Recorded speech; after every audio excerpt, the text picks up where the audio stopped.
नमस्कार मंडळी, माझी तुझी रसोई या कुकिंग चॅनल मध्ये आपलं मनापासून स्वागत। आज आपण बनवतोय चमचमीत भरली शिमला मिरची। त्यासाठी सर्वप्रथम आपण मसाल्याची तयारी करून घेऊया। त्यासाठी मी इथे शेंगदाणे भाजून घेतले आहेत, 7 ते 8 हिरव्या मिरच्या आणि 7 ते 8 लसूण पाकळ्या मी भाजून घेतल्या आहेत। आपल्याला कोवळी आणि फ्रेश अशी बारीक शिमला मिरची घ्यायची आहे। व्हिडिओ मध्ये दाखवल्याप्रमाणे कट करून आपल्याला शिमला मिरची मधल्या सर्व बिया काढून घ्यायच्या आहेत। आपण भरली शिमला मिरची करताना अजिबात पाण्याचा वापर करणार नाहीये, फक्त वाफेवर आपण शिमला मिरची शिजवून घेणार आहोत। त्यामुळे मिरच्या निवडताना बारीक पाहून कोवळ्या मिरच्या घ्या, जेणेकरून त्या लवकर शिजल्या जाईल आणि खायला देखील चविष्ट लागतील। इथे मी सर्व मिरच्या कट करून घेतल्या आहेत। आता मसाल्यासाठी भाजलेले शेंगदाणे, हिरव्या मिरच्या, लसूण आणि थोडीशी कोथिंबीर घेऊन आपण वाटण करून घेणार आहोत। मसाल्यामध्ये कोथिंबीर वाटल्यामुळे मसाल्याला बाइंडिंग छान येते।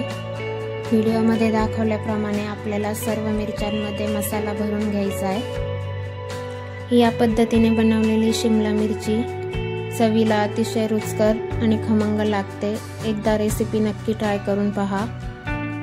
आपण इथे हिरव्या वाटणातील भरली शिमला मिरची बनवत आहोत। तुम्हाला हवं तर तुम्ही अशाच प्रकारे लाल मसाला वापरूनही भरली शिमला मिरची बनवू शकता। सर्व मिरच्यांमध्ये मसाला भरून झाल्यानंतर उरलेला मसाला आपल्याला साईडला ठेवून द्यायचा आहे। तोपर्यंत आपण फोडणीची तयारी करूया। गॅसवर कढई गरम करून त्यात आपल्याला तेल घालून घ्यायचंय। त्यात चिमूटभर हिंग घालायची आणि ज्या मिरच्यांमध्ये आपण मसाला भरून घेतला होता त्या एक एक करून आपल्याला या गरम झालेल्या तेलावर घालून घ्यायच्या आहेत। सर्व मिरच्या तेलामध्ये ॲड केल्यानंतर आपल्याला झाकण ठेवून एका बाजूने 5 ते 7 मिनिटे भाजून घ्यायचे आहेत। झाकण ठेवत असताना आपल्याला त्यामध्ये पाणी ओतायचं आहे, जेणेकरून आपल्या मिरच्यांना चांगली वाफ मिळेल। 5 ते 7 मिनिटांनंतर झाकण काढून आपल्याला मिरच्या दुसऱ्या साईडने पलटून घ्यायच्या आहेत आणि दुसऱ्या साईडने आपल्याला 5 मिनिटं मिरच्या भाजून घ्यायच्या आहेत। असे डाग पडेपर्यंत आपल्याला मिरच्या भाजून घ्यायच्या आहेत, जेणेकरून त्या खायला चविष्ट लागतात। दोन्ही साईडने मिरच्या फ्राय झाल्यानंतर आपल्याला झाकण काढून एकदा चेक करायचं, आपल्या मिरच्या शिजल्या आहेत। आता या स्टेजला आपल्याला 1 ते 2 चमचे तेल घालून जो आपला उरलेला मसाला होता तो आपल्याला फ्राय करून घ्यायचा आहे।